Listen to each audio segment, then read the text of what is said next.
हैं पाकिस्तान टाइम, आपकी आवाज मार्ट हमारा प्लेटफॉर्म। हर लम्हा ताज़ा तरीन खबरें, तज्जिए और अवामी राय के लिए हमारा चैनल सब्सक्राइब करें। पंजाब यूनिवर्सिटी ने कैप्टन इस्मत शहीद मेमोरियल फुटबॉल टूर्नामेंट जीत लिया।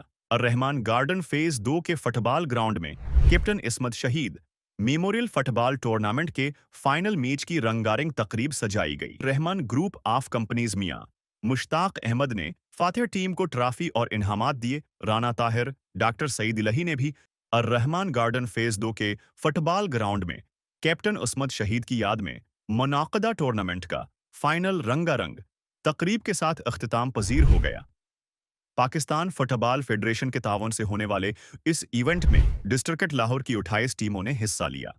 फाइनल में पंजाब यूनिवर्सिटी और फेम क्लब मुदमकाबिल थीं। उन्होंने फातिह टीम को ट्रॉफी दी और ऐलान किया कि शहीद कैप्टन इस्मत की याद में ये टूर्नामेंट अब हर साल मुनाक़द किया जाएगा। उन्होंने कहा, हमारा शहीद हर वक्त हमारे साथ है। नौजवान नस्ल को मुसब्बत सरगर्मियों की तरफ लाने के लिए ऐसे इवेंट्स नागजियर हैं। ईज पैर अख्तर रसूल, राना ताहिर, डॉक्टर सईद इलाही और फुटबॉल फेडरेशन के अहदेदारों ने भी शिरकत की और खिलाड़ियों में इनामात तकसीम किए। खेल के मैदान में शहीदों की याद को जिंदा रखने की ये काविश यकीनन काबिल सताइश है।